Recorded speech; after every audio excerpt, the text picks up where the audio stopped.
Welcome to Lynn Cullen Live. Talk radio without the static. Email your questions and comments to lynncullenshow@gmail.com. And now your host, Lynn Cullen. Hey there. I'm trying not to sneeze. Man, I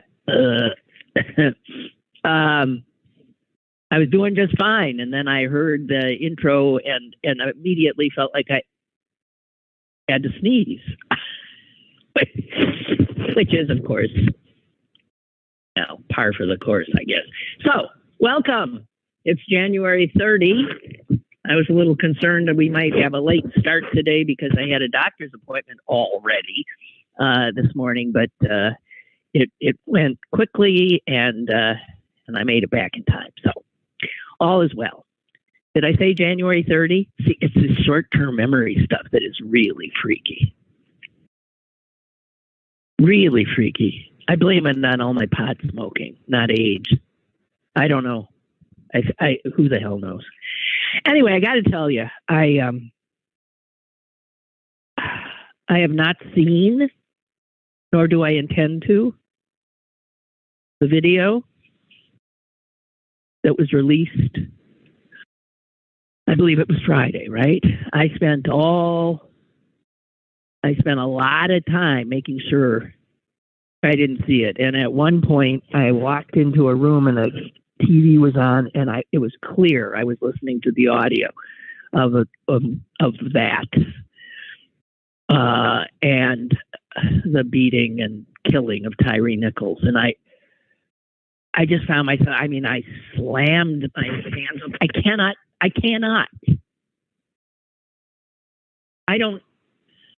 I have a problem in that I think, overly empathetic. It just kills me. And there's nothing, it just kills me. And I'm in an act of self-protection. And yet there's a part of me that always felt like you have a responsibility to watch this. You don't avert your gaze from that which is real, which happens over and over again. And we all know that now, because I did watch so many others. I just can't anymore. I've watched the police suffocate a pleading man who called out for his mother, George Floyd. I couldn't bear to watch this. And I understand he too called out for his mother.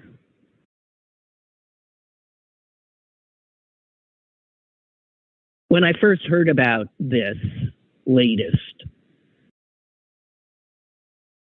incident of those who are charged with serving and protecting the people of their communities, when I first heard of this latest of those very people with their badges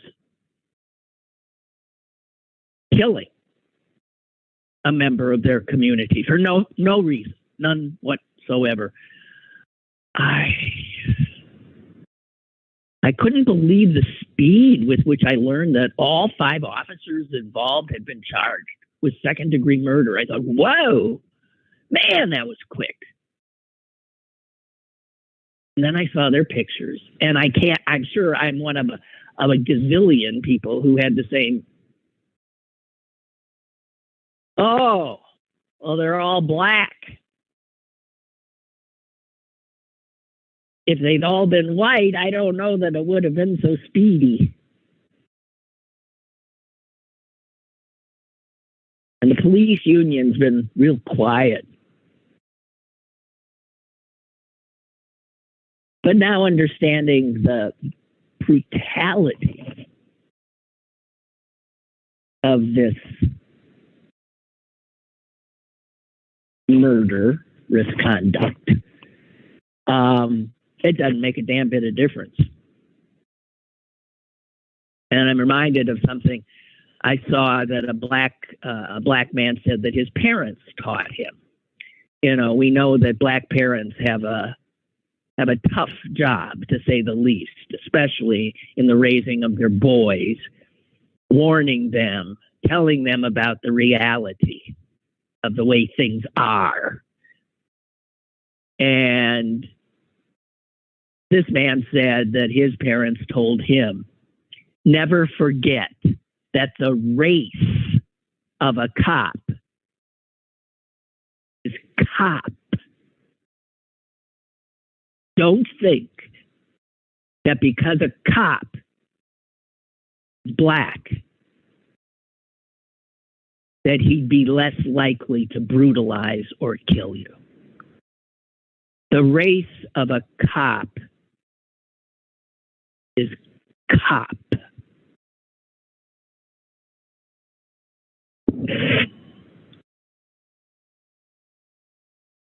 The New York Times reported that in the course of this brutality,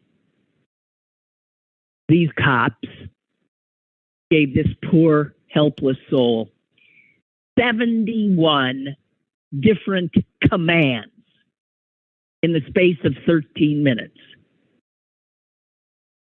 71 commands, most of which he tried valiantly to comply with or attempted to, but the commands kept coming and they were often contradictory. So to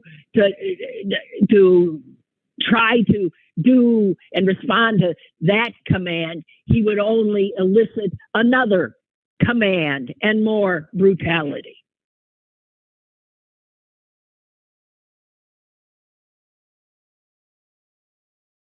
We got a problem.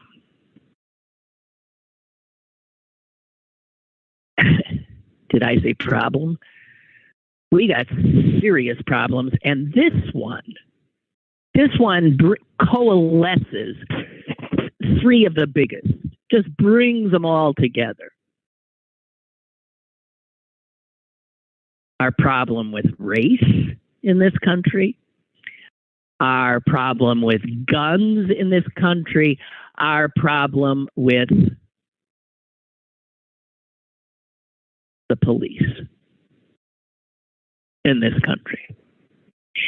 And the most interesting thing I have seen written about this latest horrific event and the loss of this poor man's life. This innocent, unarmed, no threat to them man's life.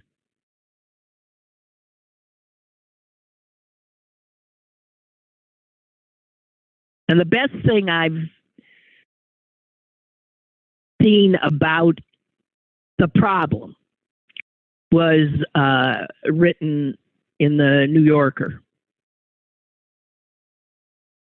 And it's a very long article, and it talks about the history of policing, where it came from. I mean, going back, centuries and centuries and centuries, the idea of what police were supposed to do. And I won't go back very far. I just want to focus on what policing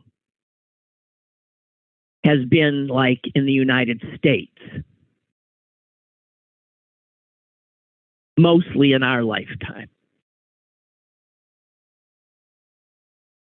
Now, in the last 5 years, police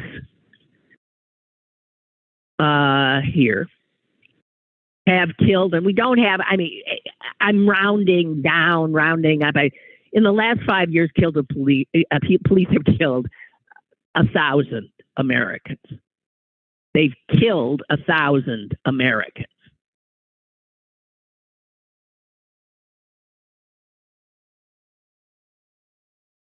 That's far, far, far, far, far more than the number of police who have been killed. Studies show that among American men between the ages of 15 and 34,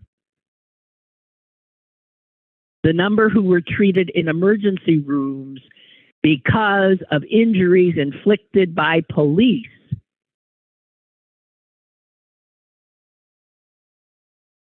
was pretty much the same as those treated in emergency rooms because they were injured by motor vehicles. And here's stuff we know. Urban police forces are nearly always whiter than the communities they patrol. The victims of police brutality are disproportionately Black, especially Black teenage boys, Black children.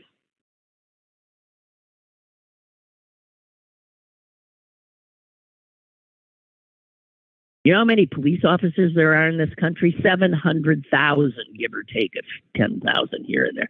700,000 people who have more power than you do. And believe it or not, as high as that number sounds, because that's about 2 police officers for every 1,000 people. That is a lower rate, a lower ratio than in most European countries. So most European countries do have more cops per 1,000 people than we do. But there's a big difference. And it's guns. Here's some numbers for you. And stay open to this. Take it in. The country of Finland, okay? Police in Finland fired 6 bullets in all of 2013. In the entire country, the police discharged a gun 6 times. I mean, that seems like, what? I mean, in a single day here, you can imagine. Here's one, for instance. The little town of Pasco, Washington. 3 police fired 17 bullets when they shot and killed an unarmed 35-year-old orchard worker from Mexico. In fact, I mean, I can go on with these just appalling statistics that, again, makes us appear to be. It shows that we are an outlier in terms of guns and in terms of the violence of our police. In the first 24 days of 2015, in less than a month, in less than they didn't say the whole month of January, in the first 24 days of 2015, American police fatally shot more people than the police in England and Wales combined killed over the last 24 years.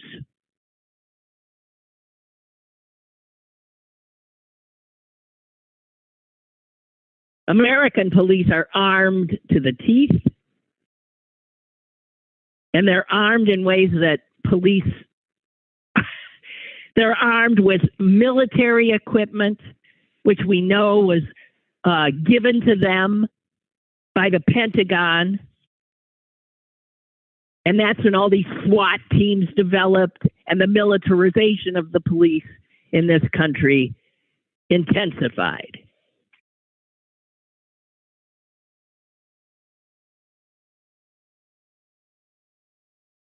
Here's the thing, though. Our cops are so heavily armed, but so are the citizens. So you could understandably claim that it only makes sense for the cops to be totally armed, I mean, in extraordinary ways, because the citizens that they're supposedly policing might, in fact, be every bit as much armed, if not more. And I throw that out there because the stress, and this is something to be noted, because of the gun nuttiness, insanity of this country, we've created a situation in which the police are constantly scared. Even though they're armed, they're assuming so is everybody they encounter armed. A study done of white male police officers in Buffalo came up with the result that they have a life expectancy 22 years shorter than that of the average American male. And that was largely because of the ravages of stress. But enough about their stress. It's not what I'm focused on right now. But it should be noted that the American police are so armed to the teeth because the populace is armed to the teeth. And also because of our history, because America, from its beginnings, was often a country that Americans were living in wilderness, in rural areas. There were no police. You fended for yourself. So Americans who lived in parts of what is now the United States, they got used to essentially being vigilantes, taking care of business themselves. That strain has not disappeared. And those earlier Americans tending to their own security killed an awful lot of people.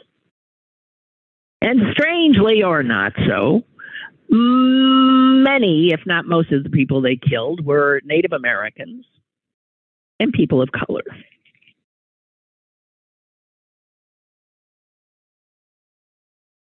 The Texas Rangers, good God, I mean, just back to the cops, they lynched and killed thousands and thousands of Mexican Americans and of Black people. The same thing's going on in what later became California, Arizona, Nevada, all those states. In 1851, San Francisco established a vigilance committee. And they had the ability to arrest anyone they deemed worthy of arrest, to try them on the spot and to hang them. Thousands of people belonged to this vigilance committee. And mostly they targeted and lynched Chinese immigrants. So law and order in our country has a long, long history of this kind of brutality and violence and targeting of non-white populations. In fact, Native Americans are more likely to be killed by the police in this country than any other racial or ethnic group. They're number one, Native Americans.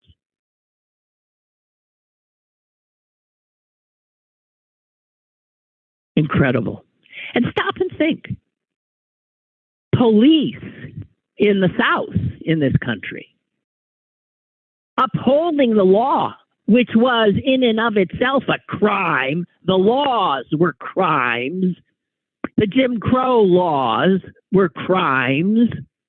But in making sure those laws were followed, the police in this country, the police in Memphis, way back when, made sure that black people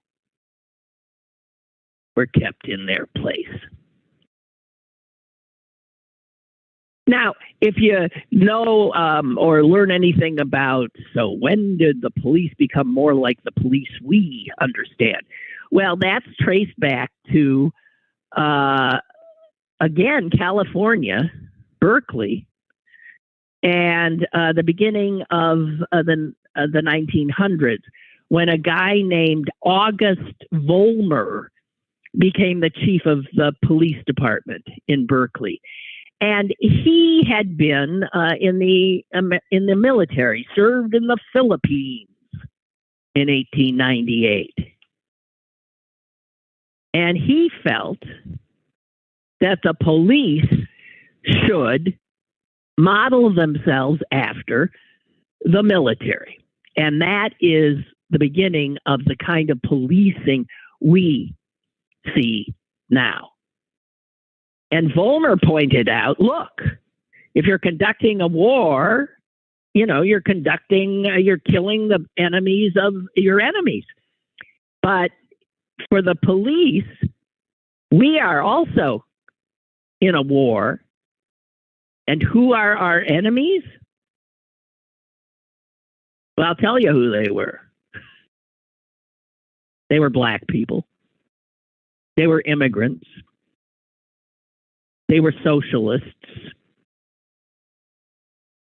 They were union organizers. They were workers on strike. They were bootleggers. And every once in a while, an actual criminal. So, starting in the 20th century, American police departments adapted the kinds of tactics and weapons that had been always used in the American military and used against Native American populations in the West, against colonized people in the Philippines, in Cuba, in Puerto Rico. And police were trained by veterans of the military.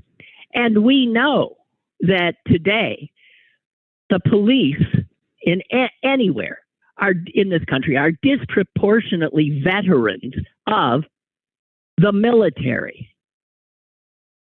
And stop and think about that. So the current police forces are filled with veterans of the wars in Iraq, in Afghanistan, and many of them suffering from post-traumatic stress.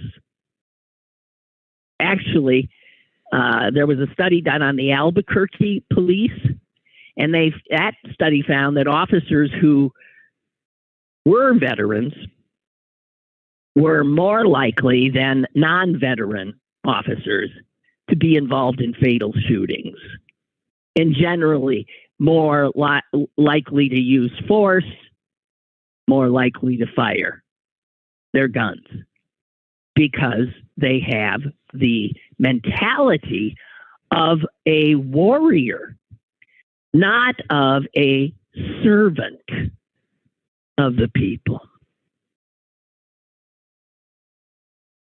So if we look at our history, it's so sobering. It's just so sobering. And this article goes all the way up to, the latest thing, the broken windows kind of policing, and that was something that was considered very modern and came out of Harvard. A political scientist called James Q. Wilson who essentially created a blueprint that law enforcement now use all over the country, and generally considered progressive law enforcement. Because the broken windows concept says that police should shift from enforcing the law to maintaining order by patrolling on foot. It's come to be called, and you've heard the term, community policing.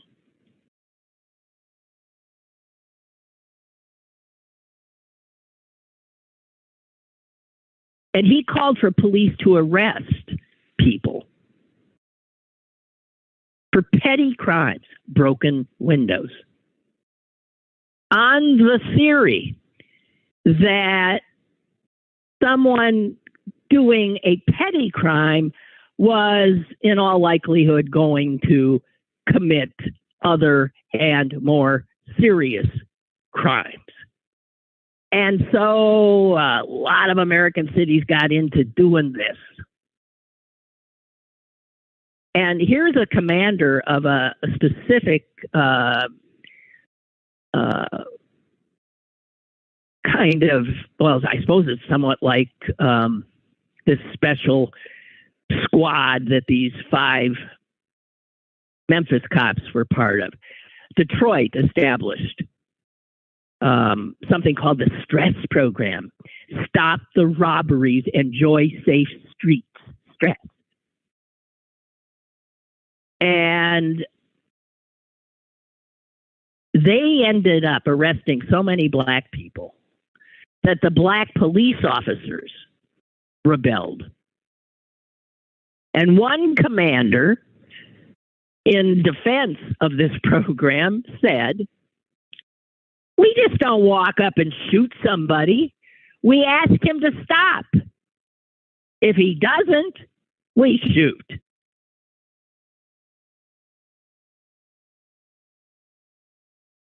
That's the kind of policing we've got. You'll recognize it, right?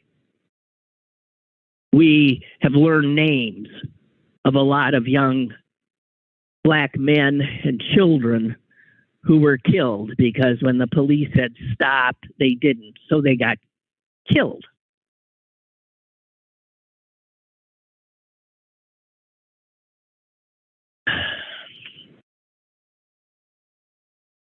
So back to my unwillingness to watch. And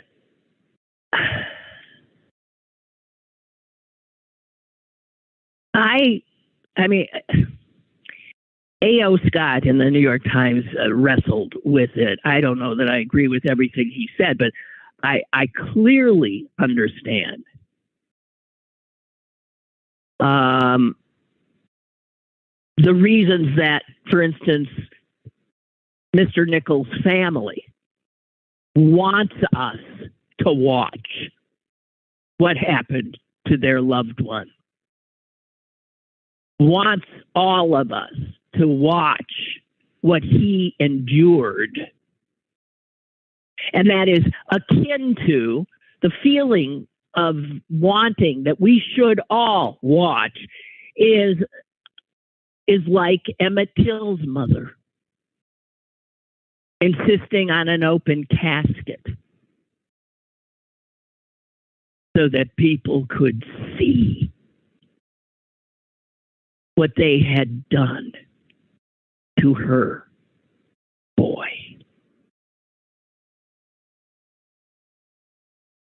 And the Memphis chief of police, when she said, "I'm releasing this," she felt the same way, that this is the way that a community owns what its police have done. And she said, "I expect you to feel what the Nichols family feels." And she's appealing to our common humanity. So the importance of witness here.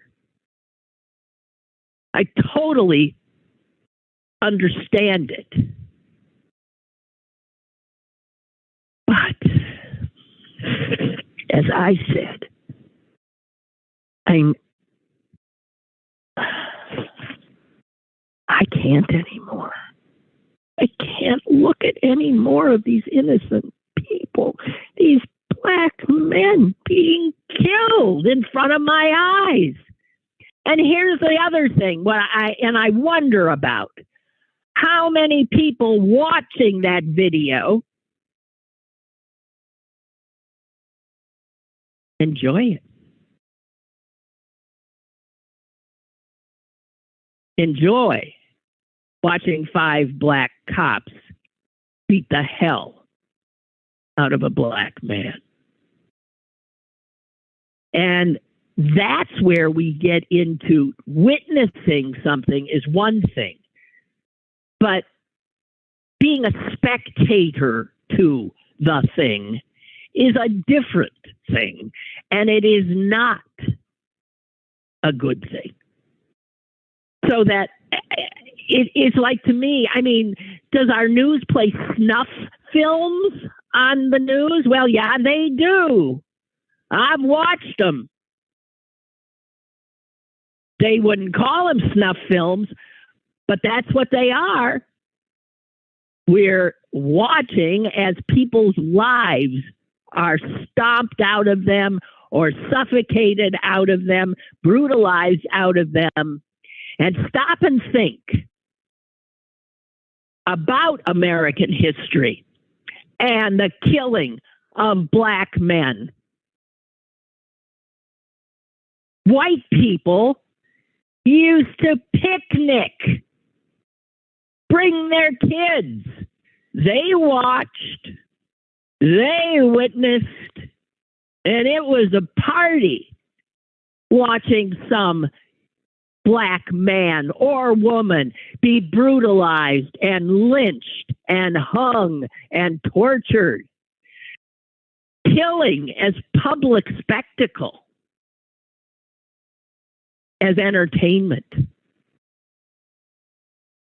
So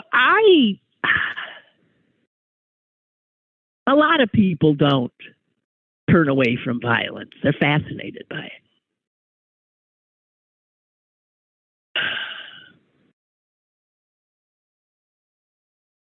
I don't know. And A.O. Scott makes the other point that because the video we're watching is from the perpetrators, it's from the police body cams, it puts us inside their uniforms. And the perspective we get is of the murderers, not the murdered.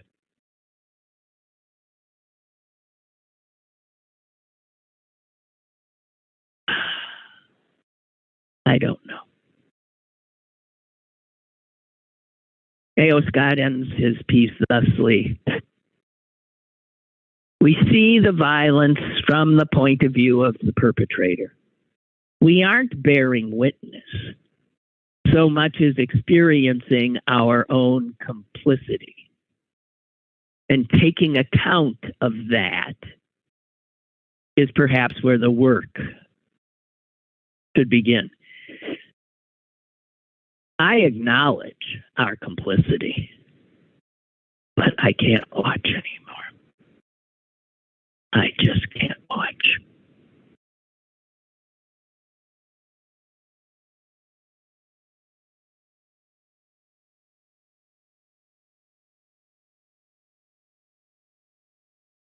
Whew, that was heavy. So, I don't know. Hard not to despair. I don't know how we turn around. That was me. I don't understand how we turn around the cop culture that we have. Pulling it away from the militaristic model would be a good start. Veterans are given a leg up. I don't want any more veterans on the police force. I don't want them. I think if anything, they should be disqualified. No, that's not quite fair either. But who these police departments are hiring, how the training works, I don't know. And then we come back to that troublesome thing that any police officer, British cops don't carry guns, but they aren't living in a country in which all the people they're policing are carrying guns. It's hard to make a case that American cops should not be so armed when the population is. So we have created a real mess.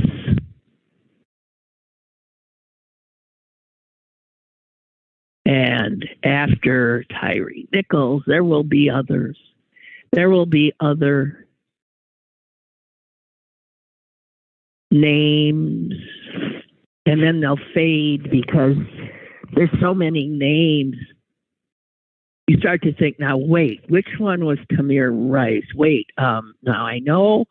I mean, starting from what was the first one we actually saw? Rodney King. That was that video, by the way, which resulted in no cop was ever punished for that. The black neighborhoods burned down. I don't know.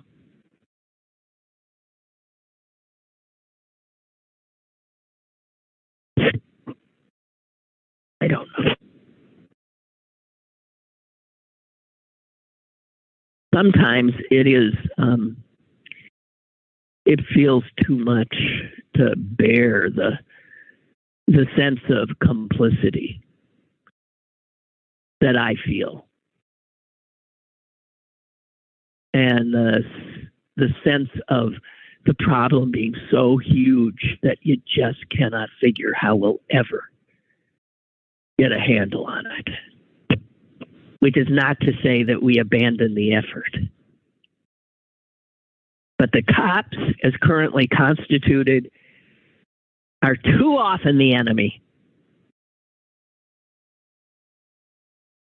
Especially if you're a person of color.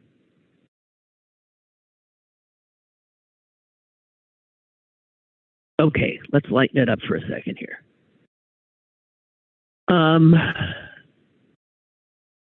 That Metropolitan Diary in the Sunday Times that I like, where people send in little vignettes of life in New York. This one I liked because it skews the people I want to skew, and it's just such a, well, I'll read it to you. This is sent in by a guy named Stephen Scharf. He said, I was taking a walk in the Wall Street area, and I decided to pop into a deli. I ordered a sandwich and started chatting with the proprietor as he made it. I asked whether being in the financial district ever caused him to play the stock market or led to his getting valuable tips from his informed customers. He paused his sandwich making, put down his knife, and looked at me. Every day those brokers come in here. They get their bagels, sandwiches, donuts, coffee, cigarettes. And then he pointed toward the door of his shop. And every day, he said, they're out there on the sidewalk, pushing and shoving on a door that is clearly marked pull.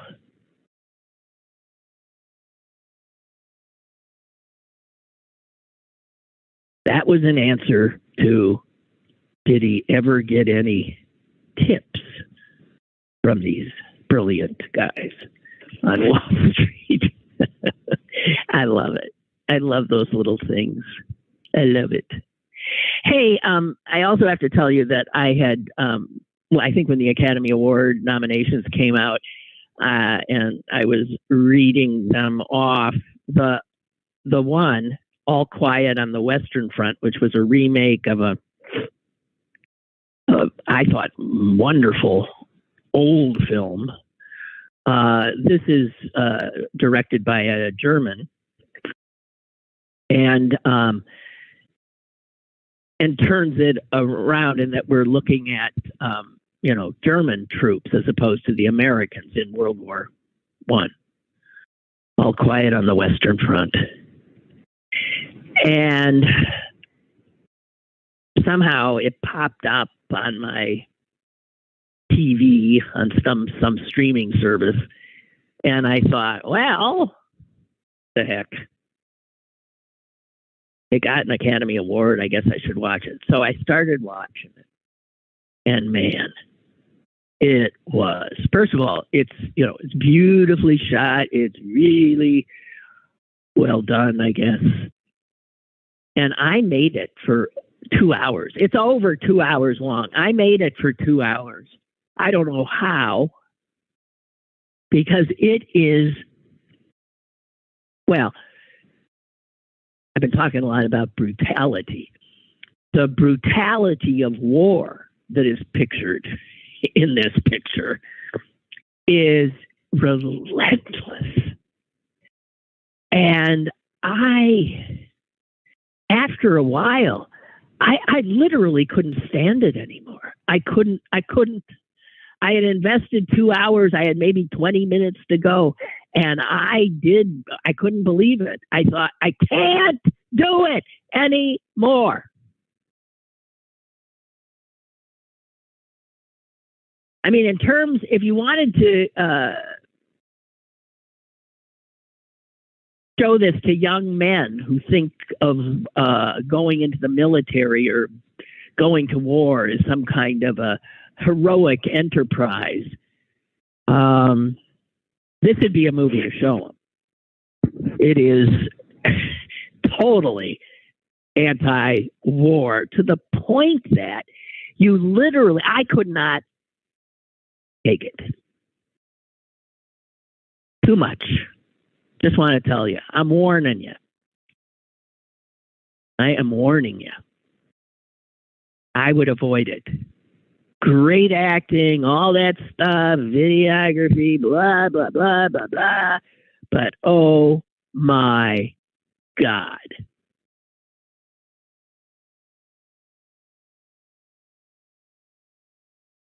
Barbara sent me this. How much does a police officer make in Pittsburgh? Average base salary. Is this up to date? I don't think so. Updated 2023. Base salary 41,310, which is 30% below the national average. I got to tell you, I don't know that that's an indication of whether you get good people or not. I think you could be highly paid and you'd still have the same result if the culture, the mission, the training is not changed. You could argue, yes, it should be a more professionalized, maybe you have to be college educated with degrees in this, that, and the other thing. I have not a clue, but you're not going to find people to take a job as a police. I'm choking. As a police officer in this country, when we have the troublesome reality I have spoken of the population being armed to the teeth. That's not something any European cop has to worry about?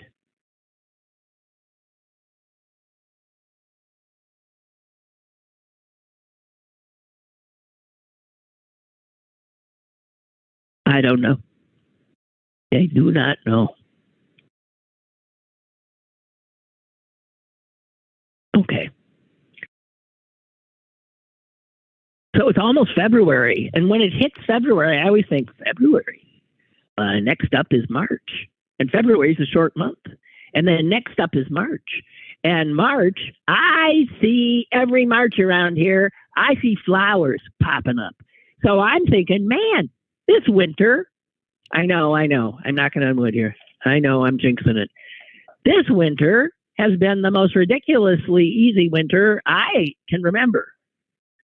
And I saw that an awful lot of folks are feeling the same, and they're right.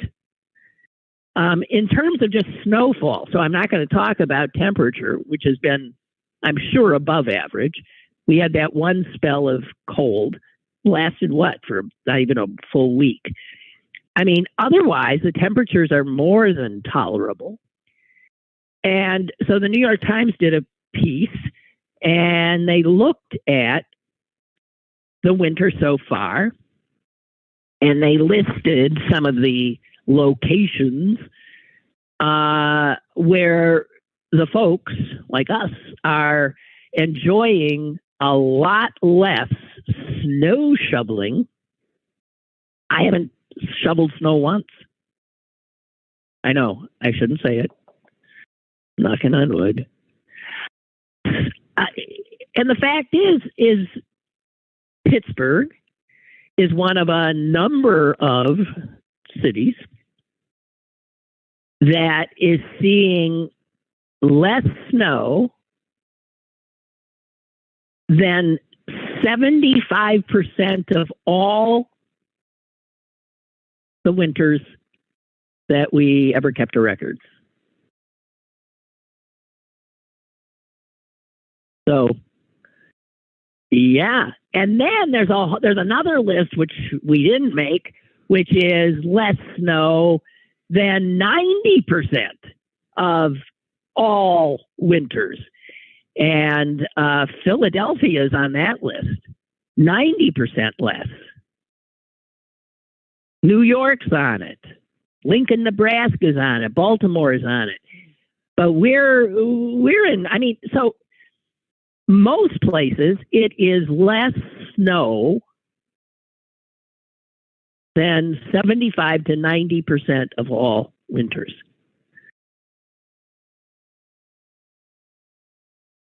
And a lot of people, especially like in the Midwest and upper Midwest, they're having about an average winter. So we have lucked out with whatever the changing climate is, we are seeing a real lessening of cold and precipitation.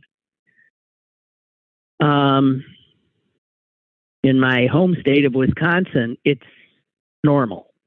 They haven't seen anything less. It's just average. And then there's those poor folks that are seeing more snow than ever. And yeah, Buffalo, which always has a ton of snow, this year has the snowfall now is, easily 90% of all winters that have been tallied, as is true of Minneapolis and Sioux Falls. Just saying. But yeah, I do worry I worry that we're gonna, but still, it's February practically. Any second, it's February. Unbelievable. And then we're home free.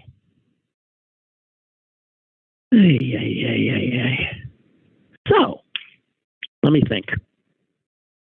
I saw this thing, I think it was probably on Twitter or something, about what, if you were asked, what do you think, something that we're like, that is considered normal now, what do you think in, like, let's make it 25 years? In 25 years, when you look back and you think, I can't believe that I fill in the blanks, or I did fill in the blank, or that this was considered normal or good. I can't, because there are things now that we look back and have that reaction. Things are constantly changing. I mean, stop and think of, all you have to do is look at old movies and see, like all the smoking going on, smoking on airplanes. God, first of all, I'll tell you that. I mean, so back then in the 60s, let's say, you could smoke on an airplane, which is unbearable to think about now.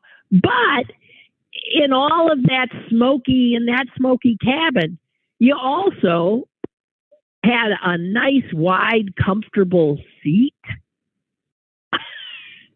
You had good food, or we used to make fun of the food, but man, now you'd kill for some of that airline food back in the day. You had service, but you had, cigarette smoke. I don't know. So things that you can't even imagine. That was just normal. What do you think? Somebody said that we would look back and the ties. We look at men wearing ties and think, what the hell? But see, I think people have always thought that the tie would go because it's so absurd. And it is uncomfortable, I imagine. And it's just this thing that hangs there for no particular. But it's also one of the only ways in the past that a man was able to, alter his uniform. But now that men's clothing is becoming much less uniform, I mean, my God, I do want to say that men wearing skirts is something I will never get used to. I am sorry.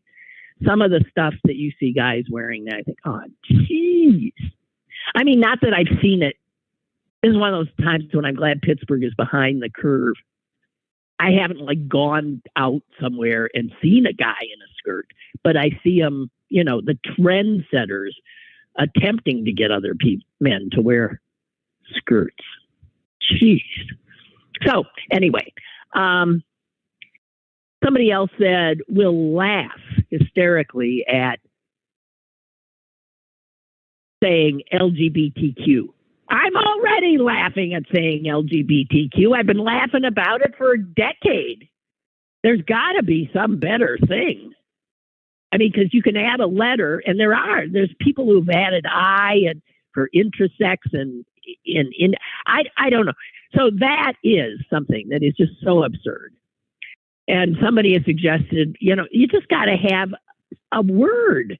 I mean, this categorization, Jesus, Cullen, categorization.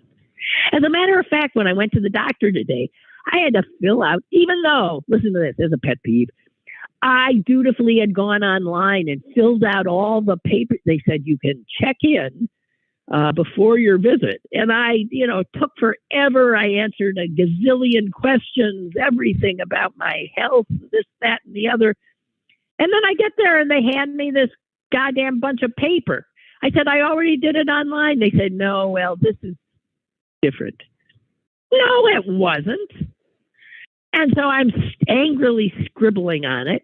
And I found myself for the first time when I came to the ethnic thing or the racial thing, which I usually say, I'm white. I know it's not cool, but I'm white. Unless you had a thing that said Jew, and then I would say, I'm a Jew. Jews look white, but when push comes to shove, they're not. Okay? So it's not their Jew. So I, for the first time, I don't know that I even had noticed it before. there's a thing that says decline. And I declined. I said, I ain't telling you what I am. I'm not sticking myself in a goddamn box. Hell with you.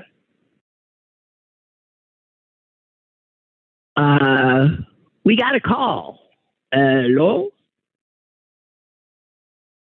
Hello? Hello? Okay. Speaking of... Yeah, well, you couldn't have called that fast when I was just talking about No, I just thought that was actually interesting. I'm like, that's pretty funny. She's talking about not being categorized. That was like probably my last phone call when I came up with that thing. Yeah. I was calling about, the tie. The tie. Interestingly enough, I don't own any anymore. But I was drawing at a corporate event this past weekend at Rivers Casino. And, some consulting firm, right? And one time... Oh, wait. Wait, Clarence. Speaking of that, I swear I saw an item that said that Rivers Casino is trying to get to allow smoking inside. Oh, everybody was smoking. I was walking by, cigars smoking, all kinds of smoke. Oh, really? So it is like back in the day. You could. Oh, okay. The casinos, because somebody, as a matter of fact, one of the people I was drawing was complaining about it. They had to walk through all that smoke to get to the ballroom. And I said, I said, that's like, they're not smoking in a casino. They didn't want people getting up away from those machines and going outside to smoke. They wanted to put more and more money in those things. Yeah. But the one tie that I saw, some guy, he was like 5, because I talked to people. He was like 5 years older than me, and I'm in there with like my suit jacket and my jeans and my Chuck Taylors, But when I first started doing these things, I would wear a suit and a tie to go to these corporate events.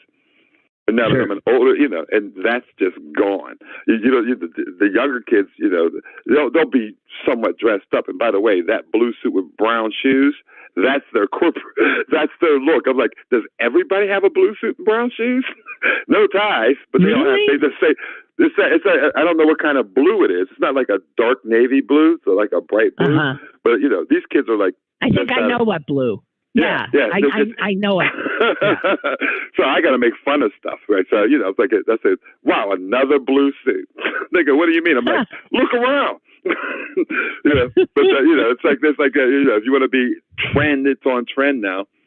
But I had told the one guy I was talking to about going to. It was a bar mitzvah, as a matter of fact. I forget what country club it was, but it was out near Oakmont Bakery. I forget what, I know I had to go past Oakmont Bakery to get there. But I'm doing a bar mitzvah there a couple of years ago. And I walk in with, my outfit, the caricature guy, cool artist dude, my suit jacket, my jeans, and my tennis shoes. And the manager or whoever said, oh my, are those jeans? And I went, yes, they are. She said, jeans aren't allowed in here. I said, well, I'll go home. She goes, oh, wait. It's a whole leave. So that's fine. It's like, but as I'm standing there waiting for her to come back to pretend like she's talking to somebody, let me do this thing. I sit there and I watch guys with these wrinkled, probably been in their lockers for 4 months, khakis on and khaki shorts and no socks. I'm like, wait a minute. I look way better than those guys do, and they're allowed in here. You know what I mean? These are members of the club. So I'm like, wait a minute, I'm dressed better than that just because they're jeans?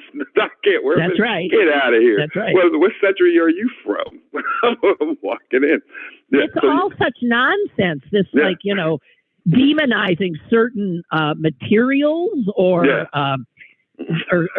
dress. Oh, it's like hoodies. Yeah. So sweatshirt with a hood. I mean, how many? Who doesn't have one? Well, you know what? That's become like a part of. I don't want to say club as a corporate, because these are like people like the IT guys. Those kind of guys. I'll just call them nerds. Oh. They'll walk around. They'll have on a suit jacket with a hoodie. And have their hoodie sticky. They'll have on their suit jacket and their hoodie, and it's a look. And I was like, that's all right. It can't. You can't have like Harvard on the front of your hoodie. It's got to be a nice plain hoodie. It's got to color coordinate and stuff. But I've seen some kids walking around with these looks. Because I can remember when I grew out my Jerry curl. I used to pull it back into a ponytail back in the mid '80s, and my uncle freaking out, right? Like, oh my, it's like a girl. And I actually used to wear eyeliner, eye makeup, during the pretty boy stages of.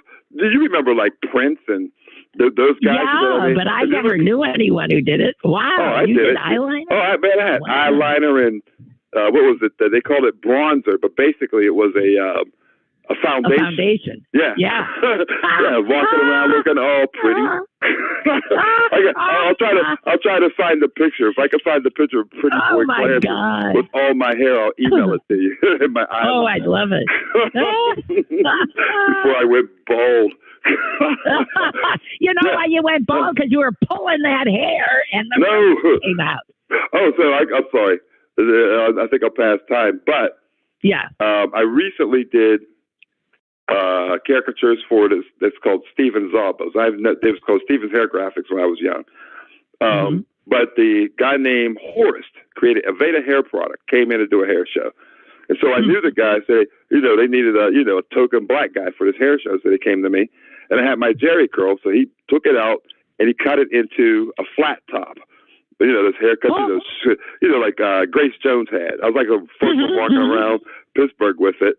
And then I kept it that was like probably 87 or 88. But like in the year 1991, I was still getting my haircut to the flat top, which they've changed the name to the box cut, right? And I'm at a party, and one of my younger sisters says, she's behind me, says, "Look, Clarence has a box with a hole in it." I started losing my hair, and we were videotaping it, and I saw the back of my head on the videotape. And so then I just shaved it all off. That was the end of it, huh? Yeah, I just shaved it off. I've been shaving it off since. Yeah. So you don't know how bald you would have gotten. You might have. You never. Well, I can tell when it grows out a little bit. You know what I mean? Oh, there's none on top. Period. I would look like George, whatever his name is, from George Jefferson. That's what my hair would look like if I didn't grow out. Okay. All right. All right, Clarence. Always good to hear from you. Bye. Bye. Bye. Bye. Okay, and that's it for me too. And I hope to see you. Well, in a manner of speaking, tomorrow. Okay. Bye-bye.